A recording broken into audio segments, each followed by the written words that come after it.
नमस्कार, आप देख रहे हैं न्यूज 18। मैं हूं आपके साथ मेनका चौधरी। 2024 लोकसभा चुनाव के लिए बीजेपी ने अपना संकल्प पत्र जारी कर दिया। इसे मोदी की गारंटी नाम दिया गया है। दिल्ली स्थित बीजेपी हेडक्वार्टर में प्रधानमंत्री नरेंद्र मोदी, अध्यक्ष जेपी नड्डा, गृह मंत्री अमित शाह और रक्षा मंत्री राजनाथ सिंह समेत अन्य नेता मौजूद रहे। पीएम मोदी ने कहा, हमारा संकल्प पत्र हर वर्ग के लिए है, हम परिणाम लाने के लिए काम करते हैं। और इसी के साथ पीएम ने यूनिफॉर्म सिविल कोड का जिक्र किया और कहा कि बीजेपी यूसीसी को देश के लिए आवश्यक समझती है।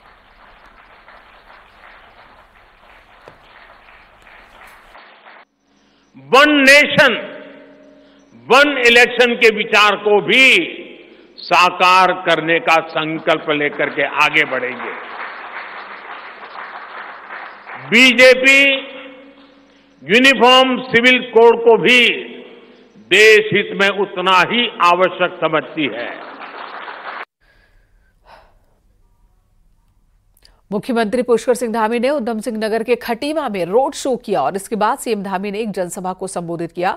यूसीसी पर सीएम धामी ने कहा कि उत्तराखंड से जो समानता की धारा बही है, अब वो पूरे राष्ट्र में जाएगी।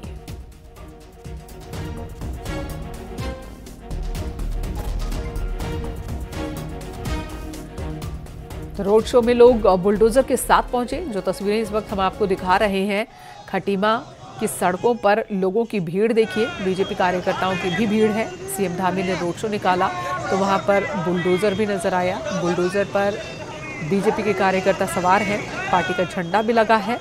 जो बड़ी बात सीएम धामी ने कही, यूसीसी का जिक्र और वादा पूरे देश में इसे लागू करने का बीजेपी के संकल्प पत्र में है, उसका जिक्र धामी ने किया। आज उस संकल्प पत्र में भारतीय जनता पार्टी ने उस संकल्प पत्र में पूरे देश के अंदर निकट भविष्य में यूसीसी की जरूरत बताई है, यूसीसी को लागू करने की बात कही है।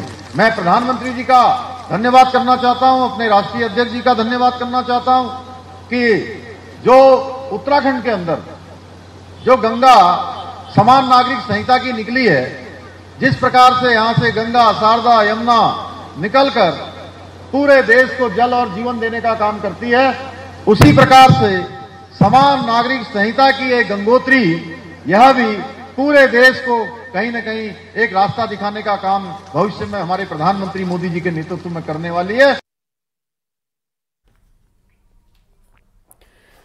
पौड़ी के श्रीनगर में यूपी के सीएम योगी आदित्यनाथ ने चुनावी जनसभा की और इस दौरान सीएम योगी ने पौड़ी से उम्मीदवार अनिल बलूनी के लिए जनता से वोट की अपील की। सीएम योगी ने कहा कि उत्तराखंड में आकर संवाद करना उनके लिए एक अलग ही अनुभूति वाला होता है।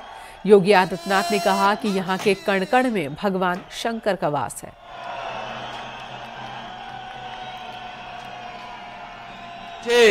मैं अपनी जन्मभूमि की इस लोकसभा सीट पर आप सबसे संवाद बनाने का अवसर प्राप्त हो रहा है। बहनों और भाइयों, ये संवाद मेरे लिए सचमुच, जब मैं देवभूमि उत्तराखंड में आता हूं तो उत्तराखंड की यात्रा और यहां का संवाद मेरे लिए आत्म साक्षात्कार जैसे होता है, एक आध्यात्मिक अनुभूति का अवसर होता है। मैं इस बात को मानता हूं कि यहां के कण कण में शंकर का वास है और इसीलिए तो इसे देवभूमि कहा जाता है। इसके 10 वर्ष के उस कार्यकाल को भी मैंने देखा था। मन बड़ा खिन्न होता था, कहता था यार क्या सब, कहां देश को ले जाना चाहते हैं ये लोग। कोई नेशनल एजेंडा नहीं था उनके एजेंडे में। न युवा था, न महिलाएं थी, न गरीब था, न किसान था। उनका एजेंडा स्वार्थ पर आधारित था। देश को फिर से विघटन की ओर ले जाने वाला था।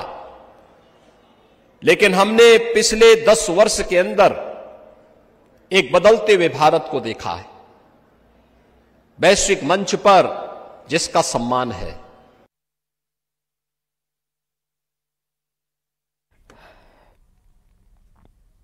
वहीं पौड़ी के श्रीनगर में हुई सभा के दौरान बीजेपी प्रत्याशी अनिल बलूनी ने कहा कि सभी लोग जानते हैं कि वो गंभीर रूप से बीमार थे, उनका जीवन फिर लौट कर आया था।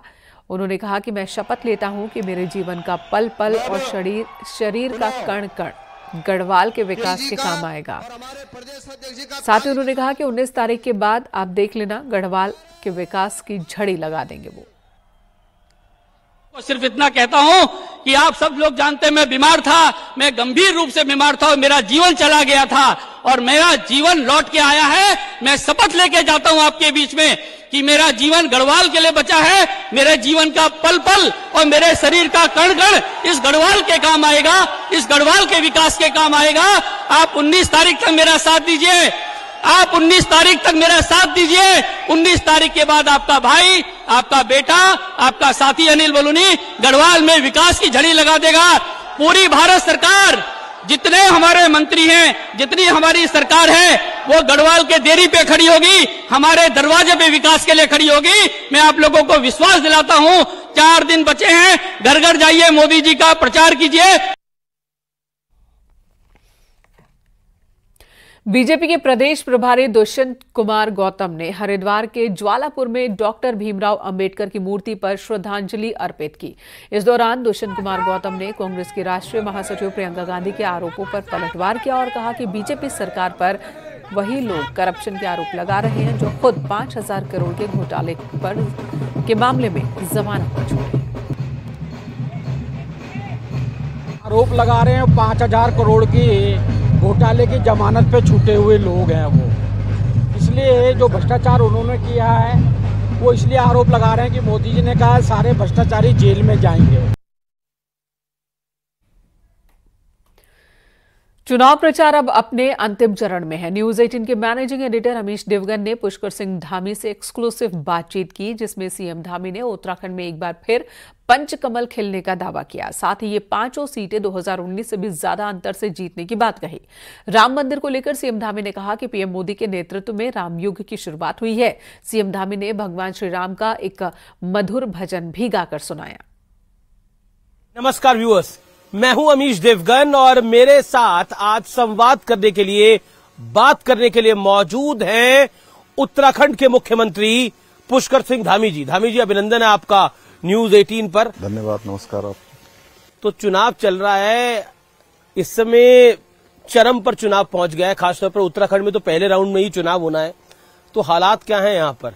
सब कह रहे हैं कि इस बार पिछली बार जैसा नहीं होगा, 5 में से 5 नहीं मिलेंगी। नहीं, कोई देखिए, उत्तराखंड की जनता आदरणीय प्रधानमंत्री मोदी जी से बहुत प्रेम करती है, क्योंकि सबको पता है जी कि उनके हृदय में उत्तराखंड बसता है। और जब से वो देश के प्रधानमंत्री पद के उम्मीदवार हुए जी, तब से लेकर जितने चुनाव उत्तराखंड में हुए हैं, सब में उत्तराखंड की जनता ने उनको अपना मत दिया है, समर्थन दिया है, आशीर्वाद दिया है, अपना प्रेम दिया है। और उत्तराखंड में भी 10 सालों में जिस प्रकार से काम हुआ है देश की आजादी के बाद, मैं कह सकता हूं कि पहले कभी नहीं हुआ था, भूतो न भविष्यति। देखिए, आपकी सरकार रिपीट होके आई, इससे पहले उत्तराखंड में कोई सरकार रिपीट होके नहीं आई थी। तो आपको लगता है कि एक बार फिर 5 में से 5 आप मोदी जी की झोली में डाल पाएंगे? 5 की 5 आएंगी और बड़े मार्जिन से आएंगी। 2014 से ज्यादा 19 में मत मिले थे, 19 से ज्यादा मत 2024 में मिलेंगे। क्या आपको लगता है ये आपकी सरकार का भी रिफरेंडम होगा एक तरह से, जिस तरह से आपकी सरकार काम कर रही है? देखिए, सारा जो लोगों का इस समय ध्यान है जी, यानी कि केंद्र बिंदु मोदी जी हैं, और देश की जनता हो या उत्तराखंड की जनता हो, इस समय मोदी जी को तीसरी बार प्रधानमंत्री बनाना चाहती है कांग्रेस पार्टी ने। और कांग्रेस पार्टी कह रही है कि इस बार बीजेपी 400 पार की बात कर रही है, 400 हार रही है। देखिए, कांग्रेस पार्टी कोई भी बात कहे, देश की जनता उन पर कभी विश्वास करने वाली नहीं है, क्योंकि देश की जनता ने देखा है कि 60 सालों तक इस देश के अंदर एक ही पार्टी का शासन रहा है जी, वो कांग्रेस पार्टी है। और उस 60 साल के शासन में भी एक ही परिवार का शासन रहा है, वो भी देश की जनता ने देखा है। इन्होंने परिवारवाद को पोसा है, परिवारवाद बढ़ाया है, भ्रष्टाचार बढ़ाया है, तुष्टीकरण बढ़ाया है। और अब देश की जनता का जो असली गठबंधन है वो मोदी जी के साथ हो चुका है। इसलिए पूरे देश के अंदर इस बात की कहीं चर्चा नहीं है इस बार कि सरकार किसकी बनने वाली है। आप बीजेपी की तरफ से मोदी की गारंटी है, लेकिन कांग्रेस कह रही है कि हमारी भी गारंटियां हैं।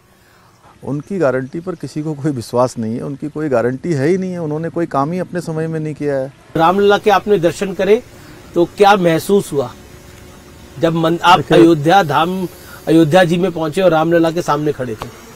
मैं अयोध्या पहले भी कई बार गया जी, और मैं विद्यार्थी काल से, चूंकि मैं लखनऊ में पढ़ता था, तब भी मैं भगवान रामलला के दर्शन के लिए गया हूं। तब मैं देखता था जब मैं अयोध्या गया कि भगवान रामलला टेंट में हैं, तो मन में एक निराशा का भाव आता था कि पूरे देश के राम भक्त, राष्ट्र भक्त सब चाहते हैं कि रामलला भव्य मंदिर में विराजमान हो। तो जब मैं सामने गया, भगवान रामलला को वहां उनकी प्राण प्रतिष्ठा हुआ देखा, उनको विराजित देखा जी, तो प्रधानमंत्री जी की याद आई कि प्रधानमंत्री मोदी जी के नेतृत्व में फिर से रामयुग लौट कर आ गया। त्रेता, द्वापर और कलयुग में फिर से रामयुग की शुरुआत हुई है। मैंने वो दृश्य भी देखा था जब मैं तो की प्राण प्रतिष्ठा के कार्यक्रम में था, लेकिन आप भी अपने घर में दिए जला रहे थे। मैं अनुराग ठाकुर जी के साथ कल संवाद कर रहा था, तो मैंने पूछा कि उनकी माताजी और पिताजी को क्या महसूस हुआ जब उन्होंने राम मंदिर, जब रामलला के दर्शन करे। तो आपकी माताजी ने, जब उन्होंने पहली बार टेलीविजन पर ही देखा होगा प्रधानमंत्री मोदी जब चरण स्पर्श कर रहे थे रामलला की उस मूर्ति का, तो आपकी माताजी का क्या कहना था? नहीं, माताजी को एक तो देखिए, सभी लोग इतने वो भावुक क्षण थे कि माताजी हो, हम सब लोग बैठे हुए थे, सबके आंखें नम थी, सबको एक साक्षात राम युग, आप वो राम की अनुभूति हो रही थी जी, जो हम लोग पढ़ते हैं, रामचरितमानस में पढ़ते हैं। हमने रामायण, एक सीरियल चलता था उस समय, वो देखा था। तो उस प्रकार की एक अलग अनुभूति, और सच मानिए तो उसमें मोदी जी को भी लोगों ने जो है एक राम भक्त के रूप में देखा कि उनके कारण से भगवान वहां विराजित हुए हैं। तो एक श्रद्धा का भाव, जहां भगवान के लिए तो आस्था और हम सब के आराध्य देव हैं भगवान राम, लेकिन मोदी जी ने भी जिस प्रकार से कठिन व्रत किया, 11 दिनों तक जिस प्रकार से अनुष्ठान किया, उन्होंने जमीन पर सोए, केवल जल लेकर जो है उन्होंने एक कठिन व्रत करके उनको प्राण प्रतिष्ठा उनकी हुई, तो हम सब के लिए बहुत ही गौरव के क्षण रहे। मतलब इसमें तो कोई दो राय नहीं है, लेकिन राम का कोई भजन भी आपको याद आता है? कुछ गुनगुनाना चाहते हैं? राम का भजन यही है कि जय राम श्री राम, जय जय राम श्री राम, जय राम जय जय राम, श्री राम जय राम, जय जय राम श्री राम, जय राम जय जय राम, जय राम श्री राम, जय जय राम श्री राम, जय राम जय जय राम। नहीं, आपने बहुत सुंदर भजन गाया। तो उत्तराखंड में 5 में से कितनी सीटें आ रही हैं? 5 में से 5 आएंगी। 5 में से 5 आ रही है। मेरी शुभकामनाएं आपको। इतने बड़े चुनाव में जा रही है भारतीय जनता पार्टी। आपका बहुत बहुत धन्यवाद हमारे साथ जुड़ने के लिए। और मुख्यमंत्री जी, आपने इतना समय दिया और विस्तार से कई विषयों पर बात करी और अपने जीवन पर भी बात करी, सबसे बड़ी महत्वपूर्ण बात है। धन्यवाद, नमस्कार। बहुत बहुत धन्यवाद, नमस्कार। चुनाव प्रचार अपने अंतिम चरण में है, पर अब तक के प्रचार में बीजेपी ने कांग्रेस को सनातन धर्म याद दिलाने का कोई मौका नहीं छोड़ा। तो मुस्लिम तुष्टीकरण का आरोप झेलने वाली कांग्रेस के पास धर्म की बात का कोई सीधा जवाब नहीं है।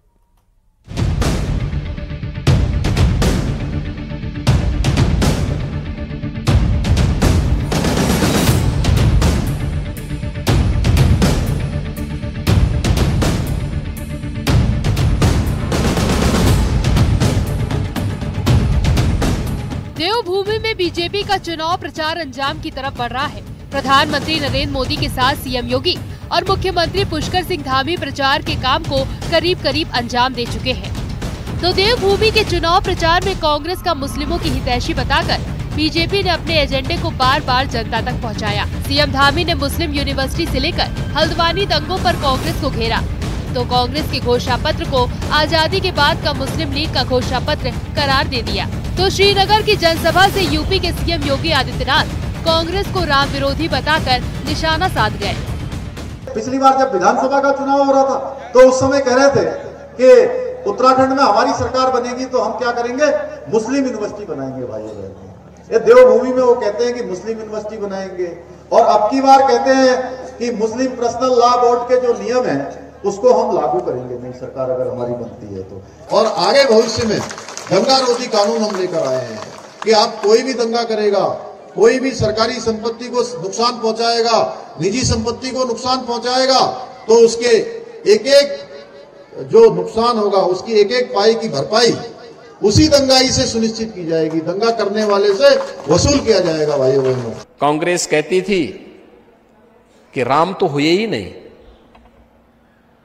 और आज जब अयोध्या में 500 वर्षों का इंतजार समाप्त करके प्रभु राम का भव्य मंदिर बन गया है, अब कांग्रेस के लोग कहते हैं, अब कांग्रेस के ही लोगों के स्वर बदल गए, अब कहते हैं कि राम तो सबके हैं।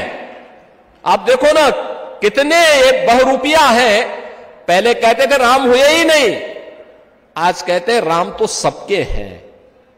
ऐसे ही होता है बहनों और भाइयों, इन्होंने आस्था के साथ भी खिलवाड़ किया।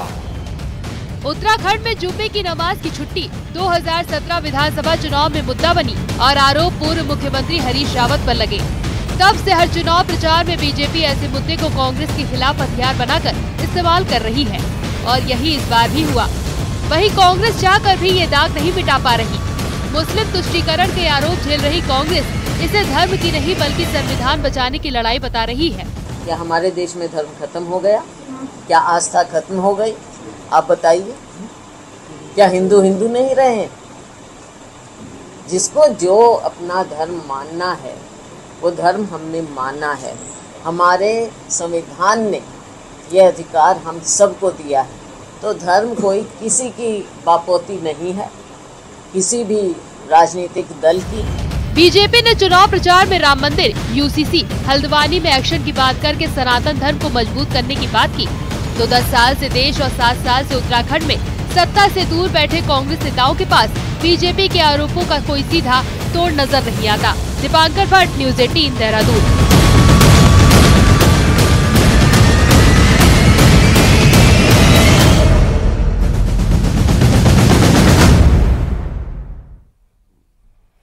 यहाँ रुकेंगे एक ब्रेक के लिए, खबरों का सिलसिला जारी है।